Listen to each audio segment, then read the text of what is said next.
Alright, I got 6:02. Alright. How's everybody doing? It's been a week. Everybody doing good? Good. Huh?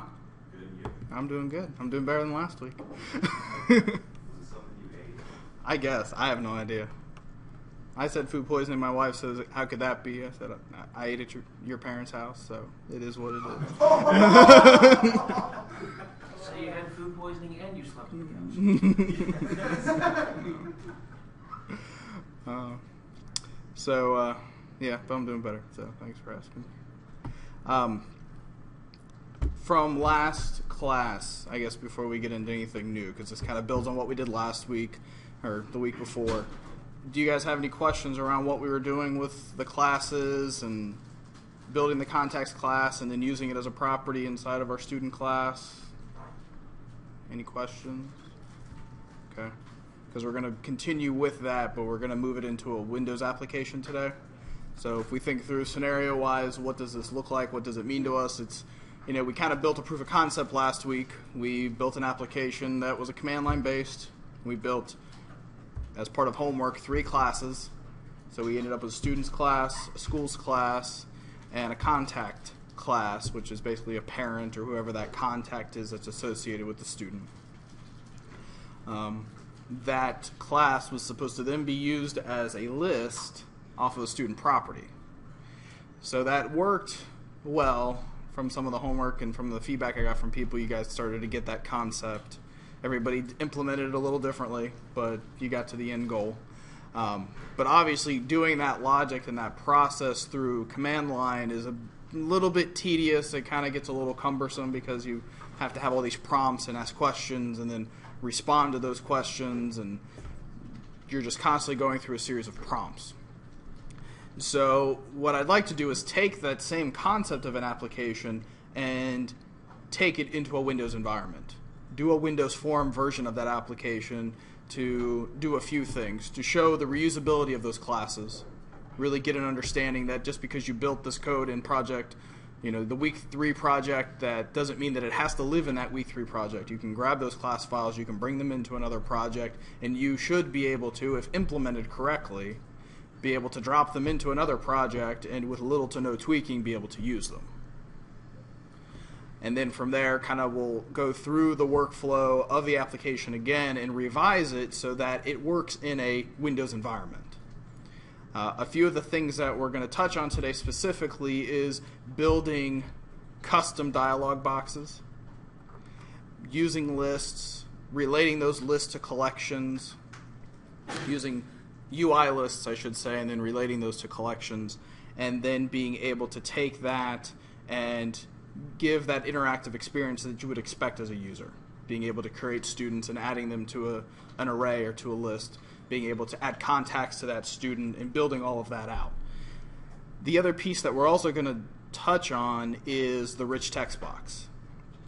And the way that I envision this being incorporated is that on a contact, we'll add an additional field that basically will store that rich text box text so that we can then store a comment related to that contact, save it to the contact as a property, and then ideally be able to retrieve it back so that we can save and open contacts as we go through this. So to start off, if you're not already there, go ahead and launch Visual Studios. We're going to create a Windows application. So I follow the convention of a week 5 app. Since this is week 5, you can do whatever you'd like. But just do a basic Windows Form application to start.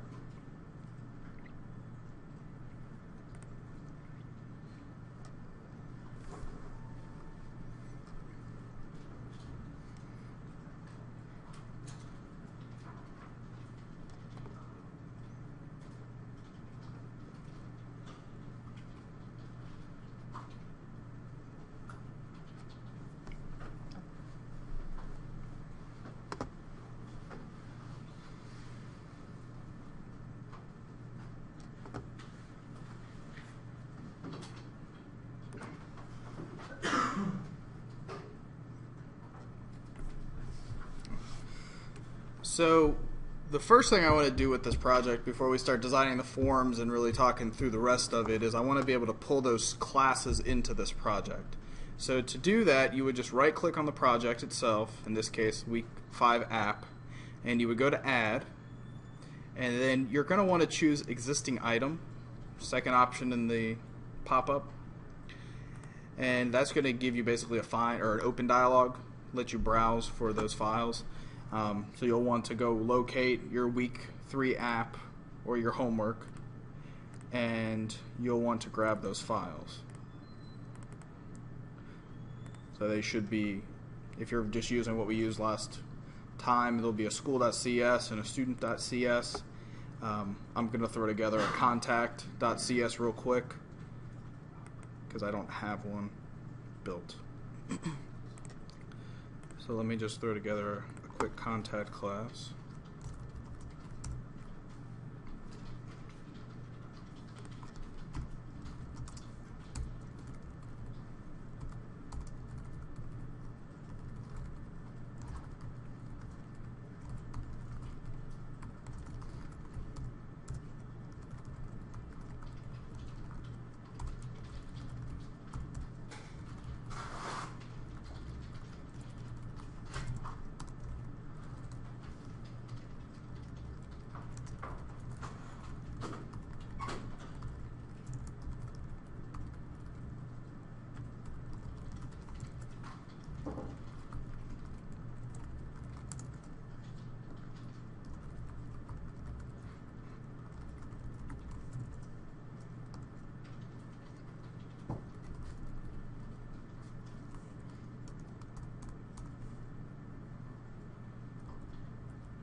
Alright, so that's my contact class.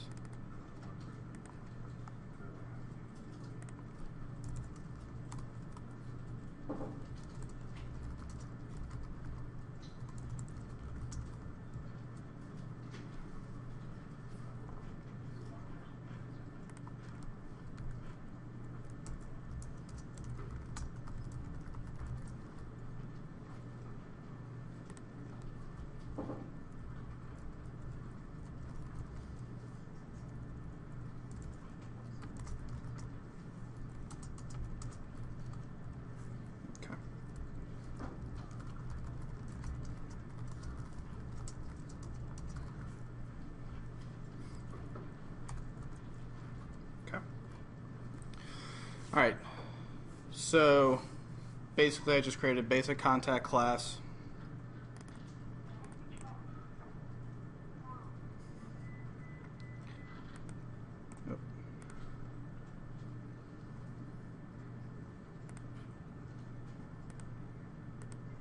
So I have first name, last name, address, city, state, zip code, relation, and home phone. That's what I have under my contact.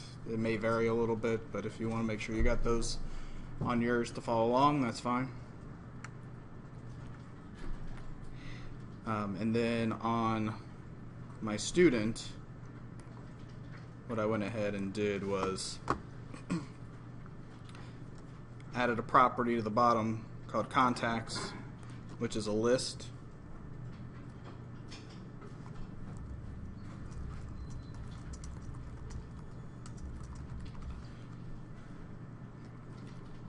And then to ensure that I can use that property without having to initialize it outside of the class in my constructor, I just said here contacts the property equals new list. contact. So, I mean, it's still a variable, so if I'm going to use it, I have to initialize it, otherwise my property is null by default. And then the other little piece that I did was, is it alright if I full screen this? Is anybody copying my contact? Okay. This is my second constructor that I made last week. I added this colon base. What this does is it will actually it's not base, I'm sorry, it's this. Doing this will call this constructor implicitly. So that way I don't have to initialize contacts in both constructors. So you'll also see that if you inherit from a base class of some sort and you need some functionality out of the base class's constructor, you can do this. It's kind of a daisy chaining where you can say, do all the code that's inside of this constructor, but before you run it, run this. So, and we'll talk more about that in future weeks, but so that's my implementation of it. And I'll zoom that in a little bit for you guys. So, What was the line you had at the very bottom? The contact. the bottom line was this.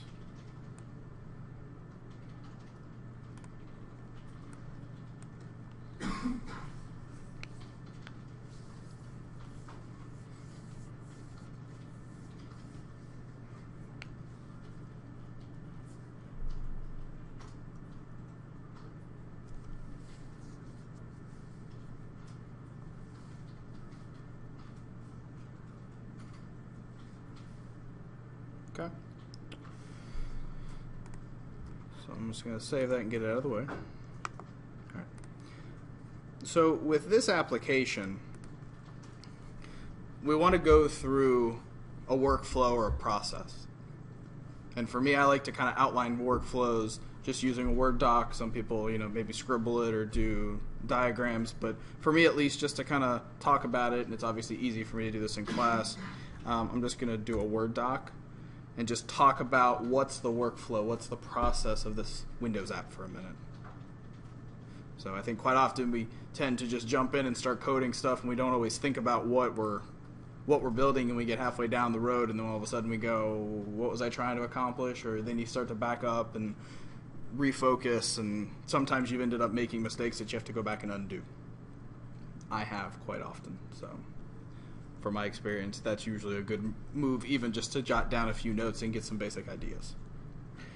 So for Windows form-based registration, we'll call it, the flow will look something like this. So we'll open the application.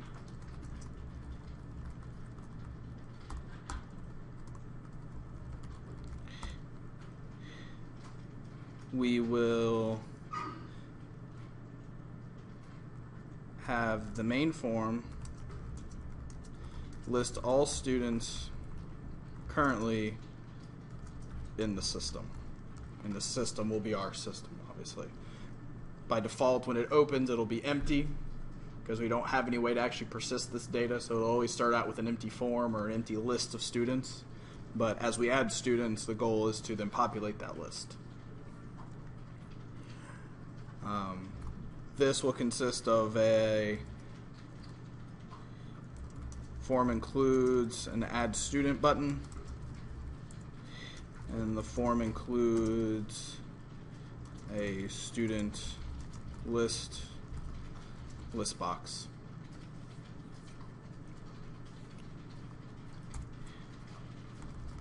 And then we'll probably want to also include a delete student button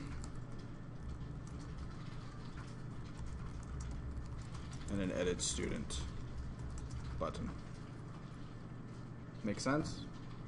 So I want to be able to add a new student, edit an existing student, and delete them.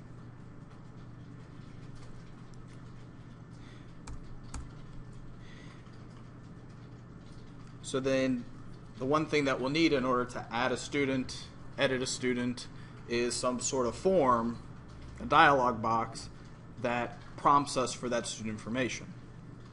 So we'll need a student info dialog box, and this will just be a win form. On that win form, we'll need a text box for first name, last name. Let me jump over and look at what all my properties are. First name, last name, address, city, state, zip, home phone, and email. So address, city, state, zip, home phone, email, and school. And actually school will have this be a drop down.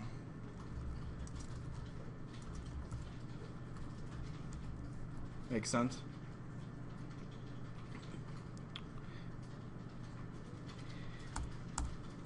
And then we'll need a button to add a contact.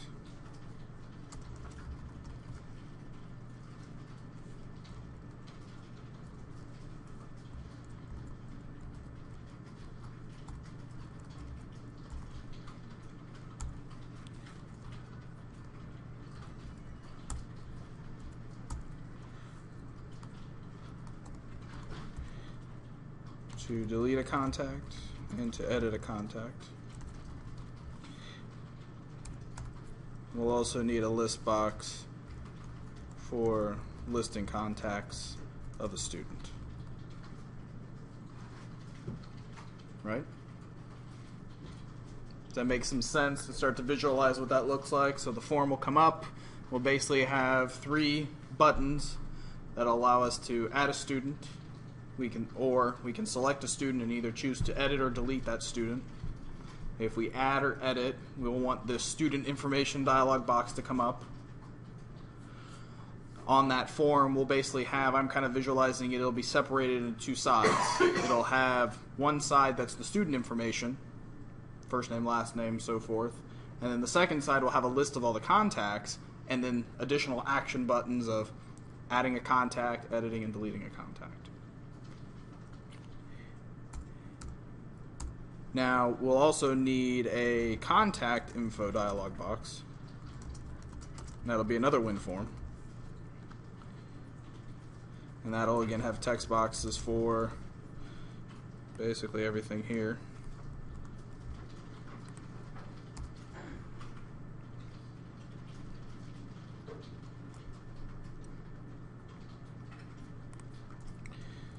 And then we'll need a button for save, and cancel.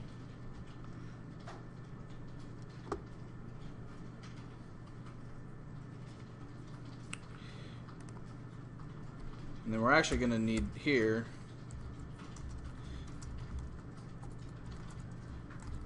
we'll need a save and cancel button on that student dialog box as well. So we'll note that.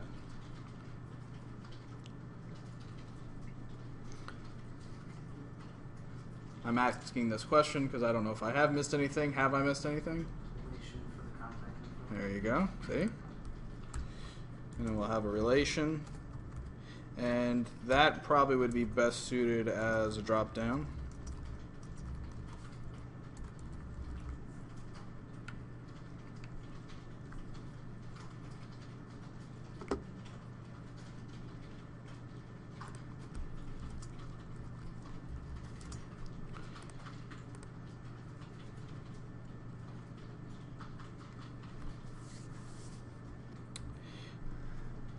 So from this, if I bring it over to the side here, we're basically going to need, if we start out, we're going to need 3 forms. We're going to need a main form, which will be our startup app window. We're going to need a students dialog and a contacts dialog that we can then call and reference. So form 1 can be our main form. Just to clarify that, we can call I'm actually going to rename it and say FRM main. Now, Visual Studios is going to prompt when I do that and say, hey, I noticed you changed the name of this file. Do you want me to update the classes, underneath that are associated with that so that they match? In this case, yes. So if we look at the CS behind it, the C#, you'll notice that our class name is now FRM main. And under program.cs, it also updated this application.run to say FRM main. So it did all of that renaming for us. So this is our main form. I'm going to give it a slightly better name than just form 1. I'll call it student registration, version 1.0.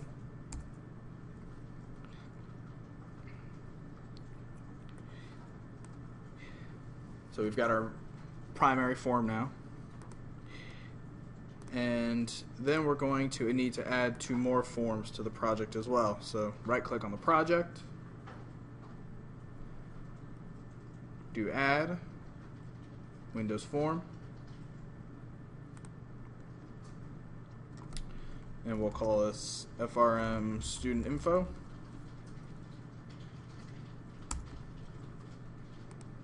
I'm going to add another one. Call it FRM contact info. So we now have 2 additional forms. Go ahead. I'm going to change the text name just so they're kind of unique. So we'll say this is the contact information. That'll be the title for that form. And I'll just get it out of the way. Same thing with the students.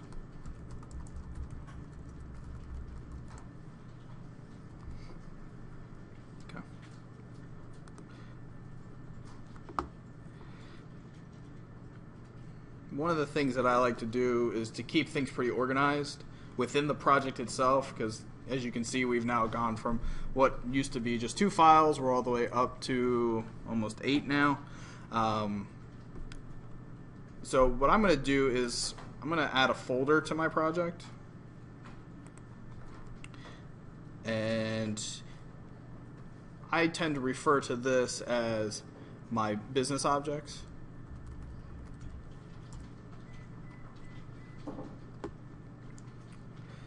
So, is anybody here familiar with what 3-tier or N-tier architecture is when it comes to applications?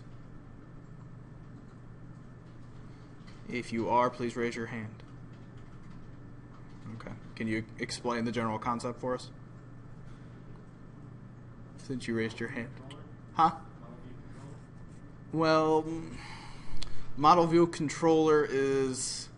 It's not really the N-tier architecture that I'm thinking of. I mean, it does have multiple tiers. And it kind of could apply in this case.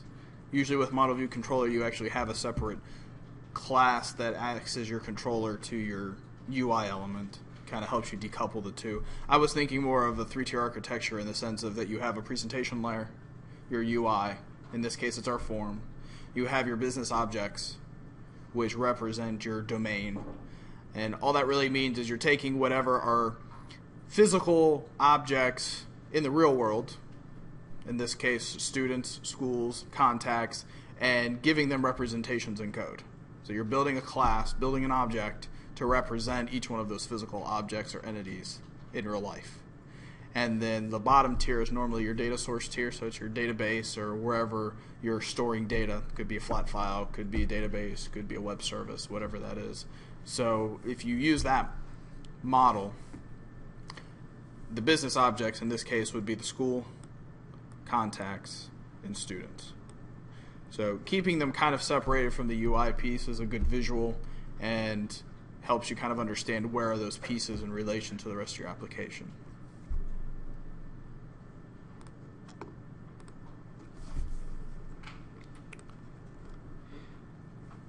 All right, so with the student registration, the main form, what do we need to add on here? We need to have a button to add students, a student list box, and then delete and edit student. So from our toolbox,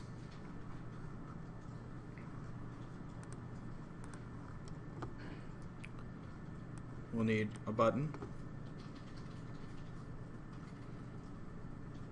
a list box, and then I'm picturing 2 additional buttons.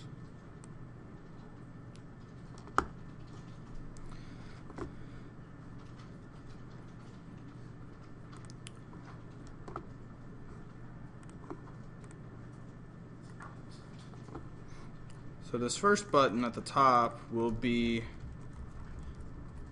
the Add Student button. So we'll name that button BTN Add Student, and then actually have the text say Add Student. We'll place this up here at the top. The list box will take up a majority of the form, and then I'll move these 2 down here in the corner.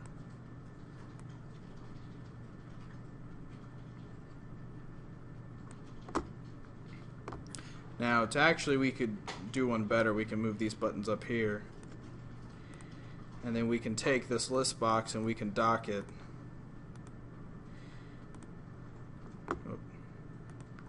to the bottom.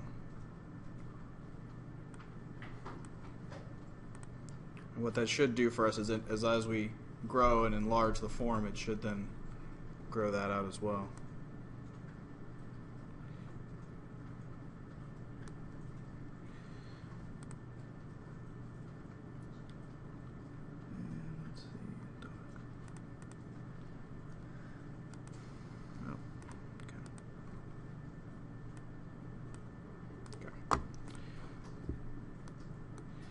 I'm going to rename the list box to be LST Students. And then these 2 buttons, I'm going to name one of them BTN Edit Student, and the other one will be BTN Delete Student. I'll change the text to reflect that.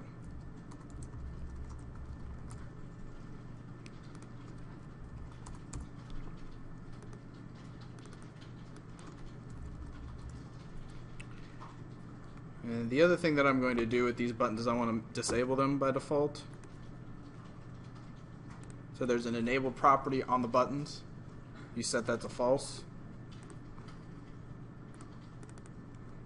That'll make it so that what I'm thinking is we don't want to actually allow those buttons to be clicked unless an item from the list is selected. So if they select a student from the list, then they can obviously edit or delete the student. If not, the only button that they have that's available to them is Add Student.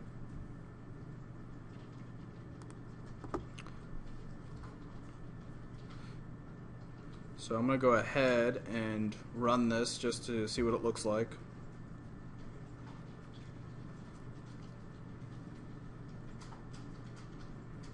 Okay. So far so good. For the most part, the form's responding the way I want. I'm not too pleased at it bouncing up like that. But I'll work on it during the break, and we can kind of look at what that code looked like to adjust it. Okay, so let's start with the Add Student button. That's probably the most obvious, and we'll work our way through the process. So Add Student will simply bring up the student information form, and we probably need to signal to that form what mode we're in, so that we can say this is an Add Student. So to do that, you would there's a few different approaches, but the preferred way that I have is we would use the using statement. And what the using statement does is it does some memory management around declaring an object, utilizing that object, and then throwing it away. So with something like a form, especially with it being a dialog box like this, we would want to create the form, open it, and then once we're done using it, we want the .NET Framework to take that object out of memory and throw it away, do the cleanup for us. So with a using statement, the syntax is actually pretty straightforward. You basically declare the variable within the parentheses of the using statement. So we would say student info form equals new student info, and then whatever we're doing with the object persists for the scope of these two curly brackets.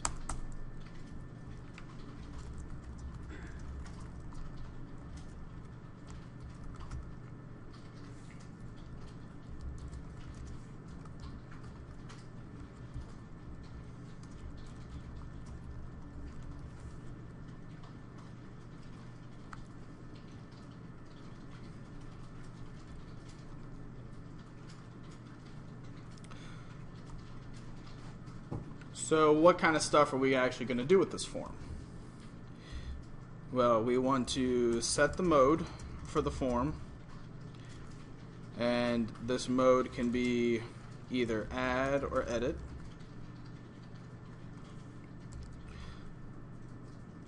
Then we want to actually open the form to the user. We want to then capture the new student from the form. And then our last step, once we do that, and we don't actually need the form after that, would be to update the list box on form main.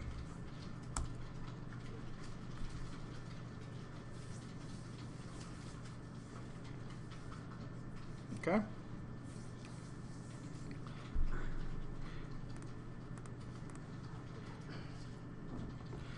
So setting the mode, there's a lot of options here. So let's talk about what the options are that we can go through in doing this set the mode. We can explicitly set a mode. And what does that mean for us? That means that we would have to add a property to the student info form that we would set. We would have to create a property that could be a Boolean, something as simple as isEdit. If it's true, it's in edit mode. If it's false, then it's in create mode. We could create an enumerator that's called edit mode, and that enumerator could have a series of properties: create, edit. If we have a different or an additional state, the enumerator is nice because then we can add an additional enumerator to handle that additional mode. Or what we could even do is, in the constructor of the form, determine whether or not we're going to pass a student into that form. So in create mode, you wouldn't pass anything in, you would just say give me a new empty form. Where in edit mode, you would actually take the student object and pass it into the form to pre-populate it with the instance of that student.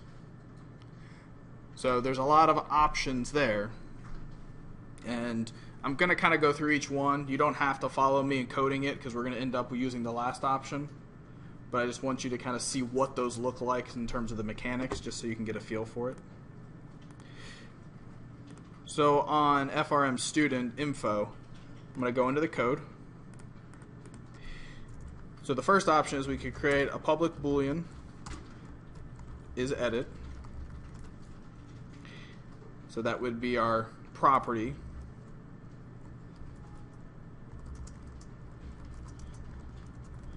And it basically says, is the form in edit mode? So in our constructor, we could say isEdit equals false, the default mode of the form. So if we just call the constructor by itself, it's automatically in create mode. Edit mode is false. If we did this and we were doing an edit, then we would probably have to add another property called load student that would take the student object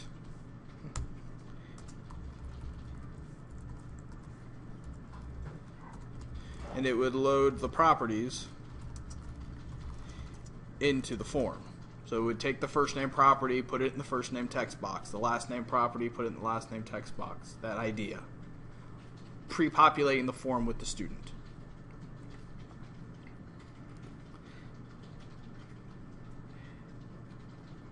if for some reason we ended up later and we realized that we needed a third mode, we could add another Boolean option, but then we'd have to do a bunch of checking to see, is it in edit mode, true or false? Is it in the other mode, true or false? Is it in create mode, true or false?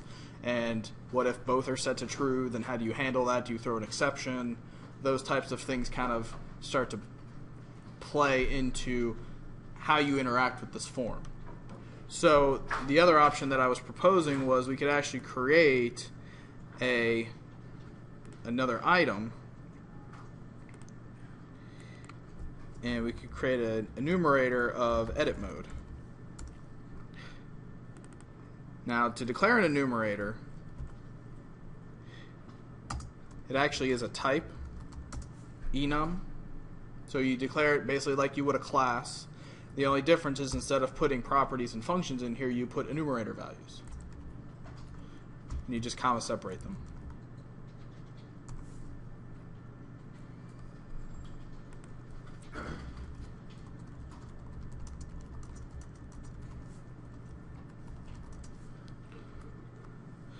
Then on student info, we'll change this from a bool to edit mode. And if you notice, the IntelliSense icon actually shows the enumerator edit mode. And then we can just change this property to be edit mode. And then we can also use this accelerator. So I renamed isEdit to edit mode.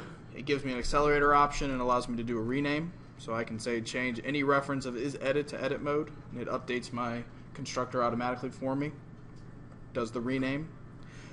It still says false is wrong because I can't set it to false. It's now an enumerator. So if I delete that and if I do equals, it now says the week 5 app.edit mode, which is my enumerator, and I do dot, and I can now set it to create as the default.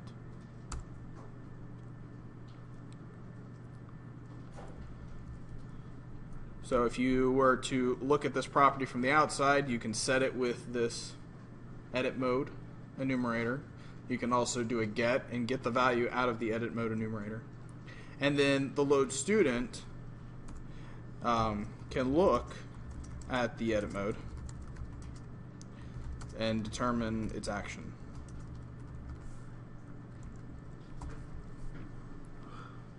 Basically how it should load the student, or if it should load the student. Now, what I was talking about, and this is the third option, is that we kind of just do this implicitly through the constructor. The constructor. So we'd have two different constructors for this form. The first constructor would be a null parameter constructor. So you just have the constructor or the class name itself with no parameters being passed. And we would set the edit mode to create. The second option is we would have a constructor and we would pass the student into the constructor.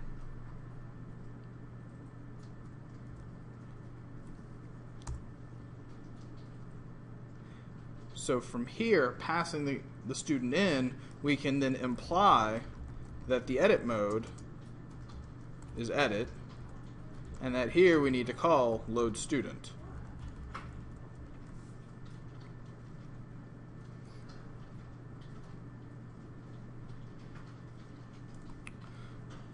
Another thing that we can do now is we can have a private student property to hold on to that student object. Usually with my private variables within a class, I like to put an underscore in front of them. Just kind of helps me recognize which ones are private versus public. This one was just recoded. Yes.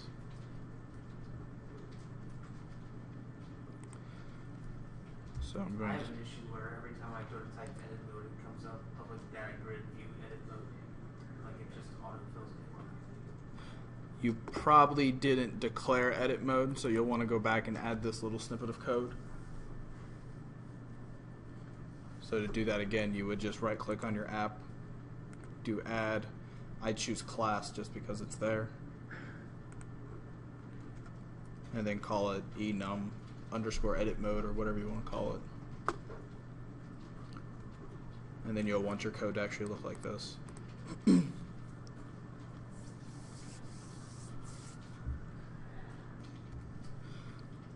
Once you get everything in place, is you'll want underscore student equals student. And underscore student doesn't exist, so what I'm going to do is just generate a field stub for underscore student. Let Visual Studios code up this little line of code here for me.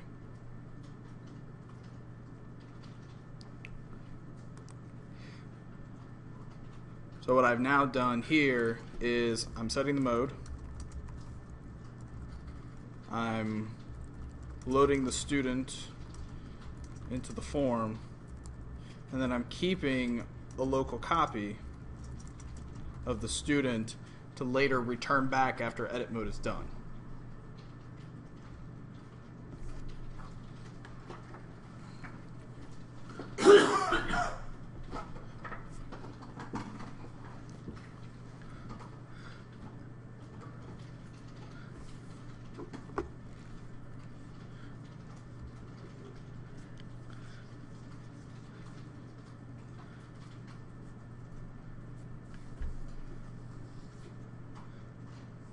So then once I have this in place, I can jump back to form main, and I can just utilize this one line and assume that it's in create mode without having to set it.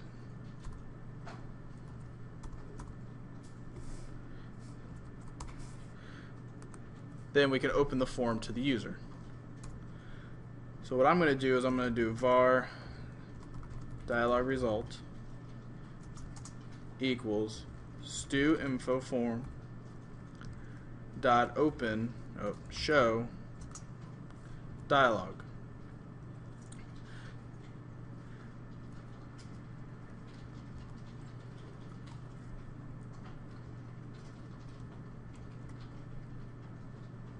So what this line of code will do is it will open the window as a dialog box.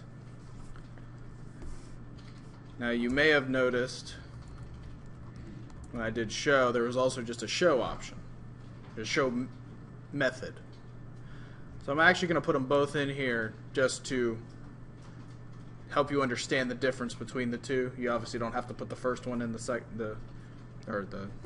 you don't have to put the show in. I'm just wanting to demonstrate what the difference is. So if we run this, we get our form.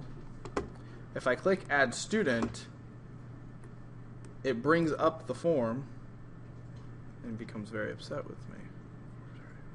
Oh, okay. That's another factor I forgot about, so let me take that out. So I'll go ahead and run it again. Alright, so if I click add student,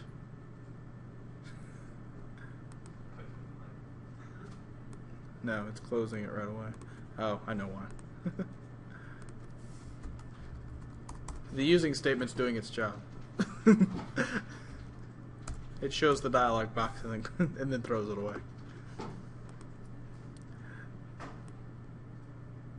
Do not follow along with what I'm doing. This is just for demonstration purposes.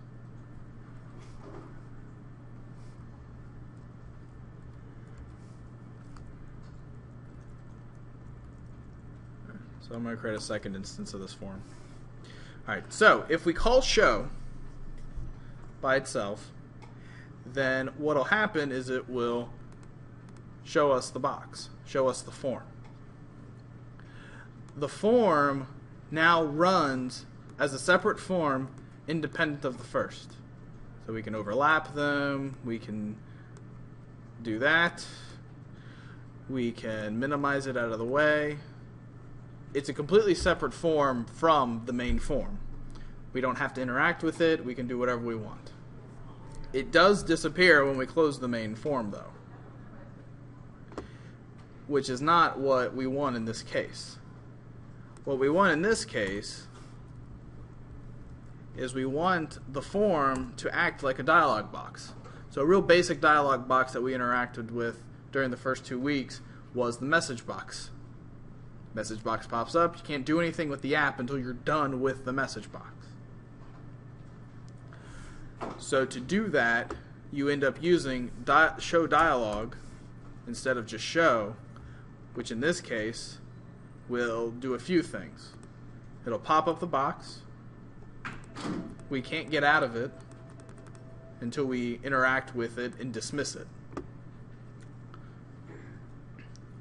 Upon dismissing it, we get a dialog result back. We can then pass dialog result information from the student info form to tell our main form how did the user interact with it. Did they hit save? Did they hit cancel? What happened? Which then directs our flow for the rest of our application. So to extend this logic a little bit, we would say if the dialog result is okay, we would capture this, and then we would actually also want to update the list box that's on the main form. Else, cancel assumed, do nothing.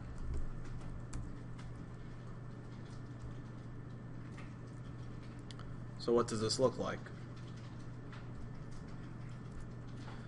It's literally if dialog result equals okay, do work, else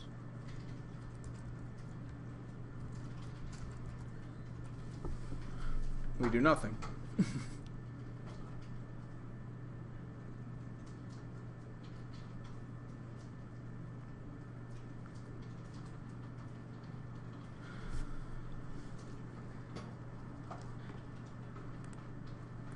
So there's a few more pieces of plumbing that we have to do with our student info form before we can really even move forward.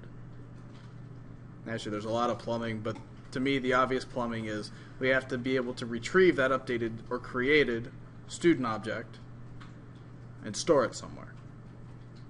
And I realize I haven't even talked about building the student info form itself yet. I'm just thinking about the process of this screen. What is it going to need to do, and what's it going to need to look like for this one button click?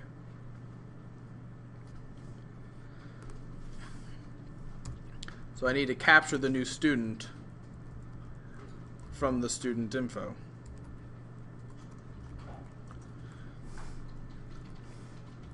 So to do that, we'll have to go back to student info.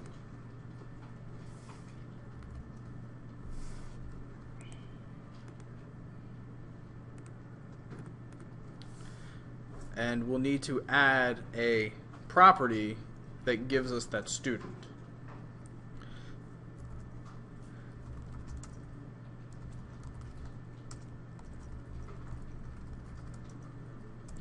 Now, since I have a private student property, I can just do an old-fashioned get set.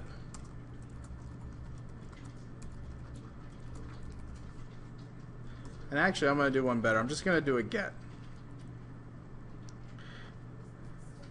Because I don't want, if I'm giving this to one of you or if I'm giving it to someone else, I don't want you to be able to go in and just arbitrarily set that student property or that student variable. I want you to have to use the constructor or use the load student. If you use the constructor, or if you don't use the constructor and you don't use load student, I've now lost track of what variable I'm dealing with. So I just want to be able to return or access from the outside that private variable. So we can say that this is the current status of the student being edited or created. Check edit mode for type of object.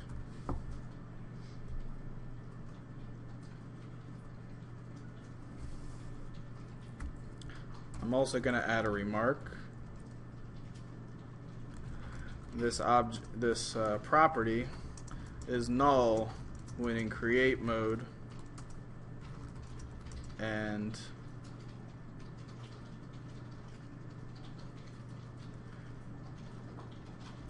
the dialog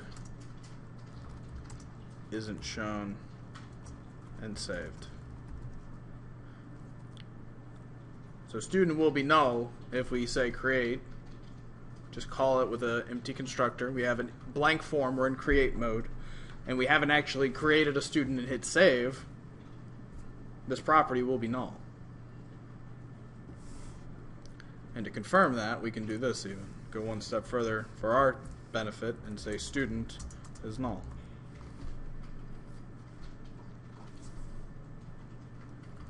So this will set the default value of the student to null.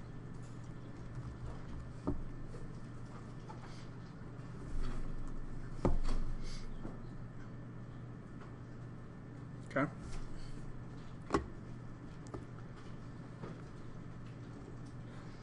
So if this seems a little Greek, I'm hoping it'll make sense as we start to get into the UI piece and you get to see how it all interacts and feels and works together. So don't fail on me yet. So to capture this student, we'll want to have a new variable. And we'll set it equal to the stu info form.current student. So we'll then grab that current student and keep them in a local variable. And then we'll actually need to add the student to the collection of students and then update the list box. So you're probably thinking, okay, where's this collection of students? All we need to do is create a private variable that is a list of students.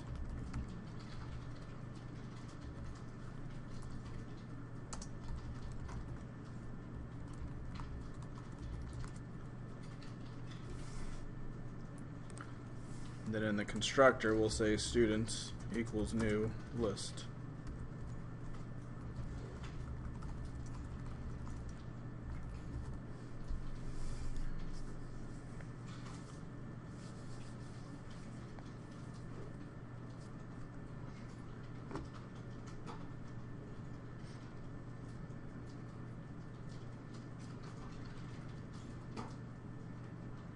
Okay.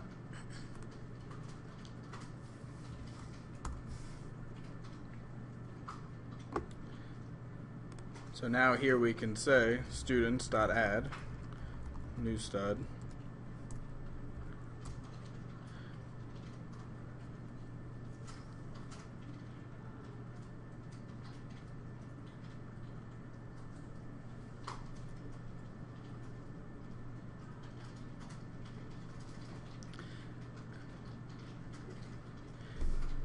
And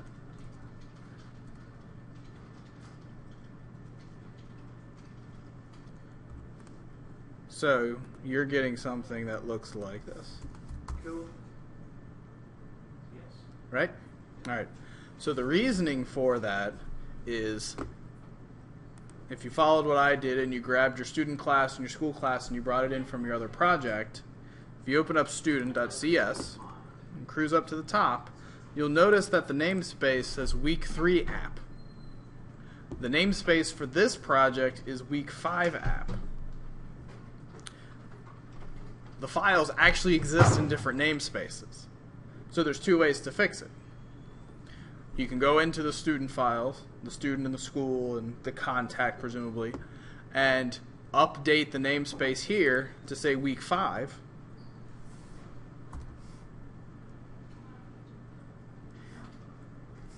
Which, if you have school in there, you have to update both, so make sure you do that.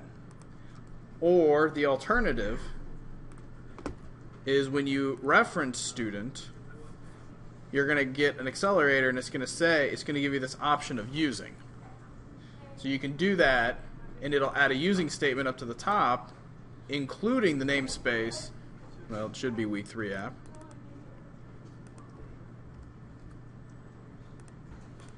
And then that will correct those reference errors as well. So you have two options. Again, you can go into the CS files and actually change the namespace from week 3 to week 5, and then use the accelerator to rename all references.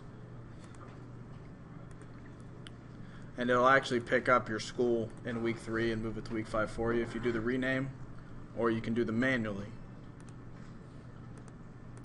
Or you can just add a using statement and include your week 3 app namespace or whatever yours is called so that it's referenced and it works.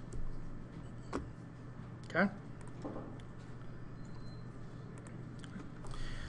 So one of the things that I was pausing on and I was considering is I do a lot of ASP.NET development, and ASP.NET, the binding model, which is basically you take an object or a collection and you bind it or associate it to a control, is a little bit different than it is in a Windows app. The WinForm binding model is actually a little more natural, and the difference is that if this was a web app, I would end up having to actually go through the work of updating the list box to reflect the new collection, because the collection has changed, presumably.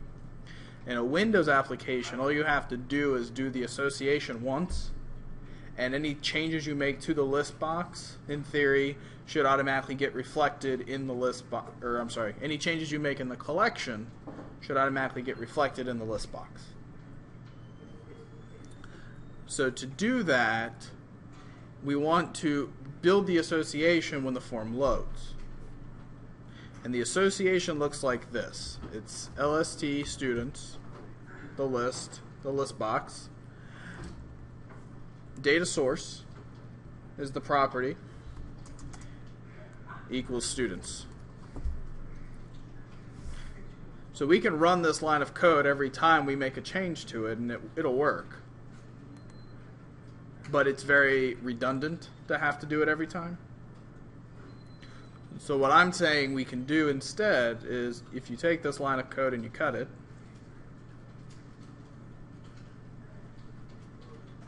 people are typing, so I'll wait. When we cut it, and we go back to our form itself, there is an event that occurs called load. So if we wire into that event, we can place this association here.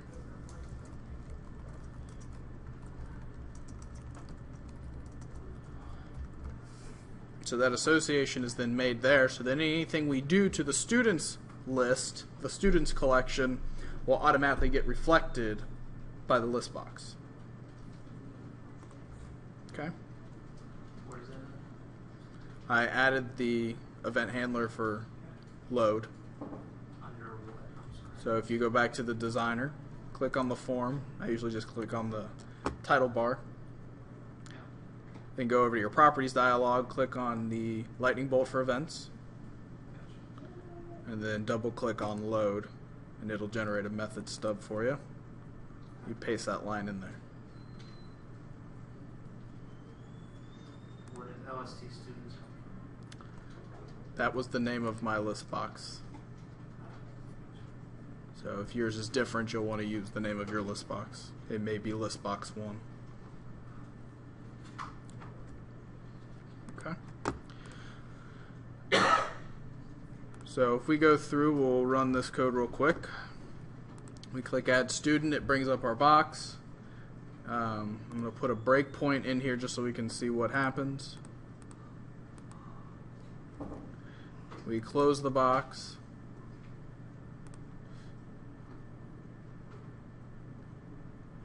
We apparently did not get a dialog result.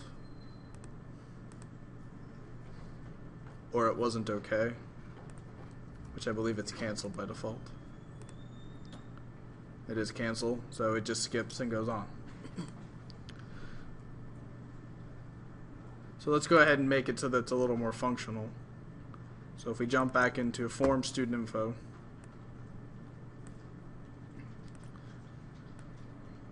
and just before we take our break, I'll throw a button on here. And under the properties of that button,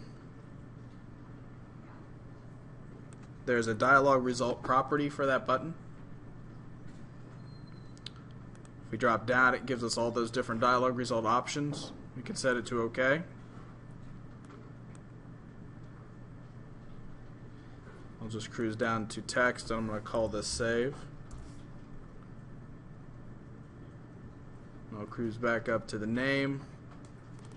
and call it btn save, just so I've got that in place for when we get back. So what should happen in theory is when I click the save button on this form, we'll get an OK dialog result on the main form, and then we'll step in and run this code.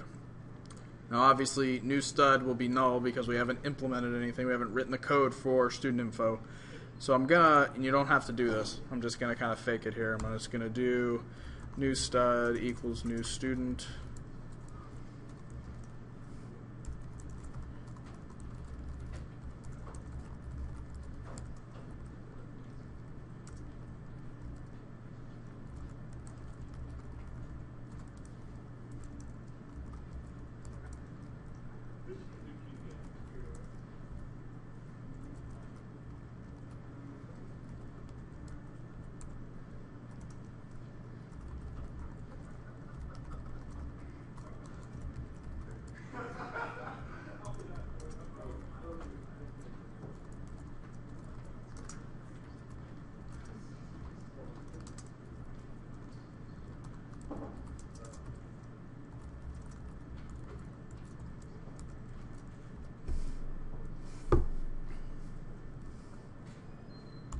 Okay. And I'm going to double check my toString on my student. Okay. I don't have a toString method, so you'll see what will happen when I add it to the list at the end. So we'll add student, we'll hit save. The dialog result is OK.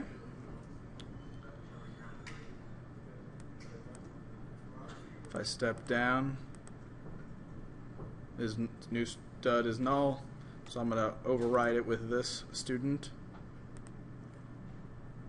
So I now have a student there. And I continue on, and it made a liar out of me. I like it. Okay. Take 5 minutes. Let me figure out what happened, and we'll go from there.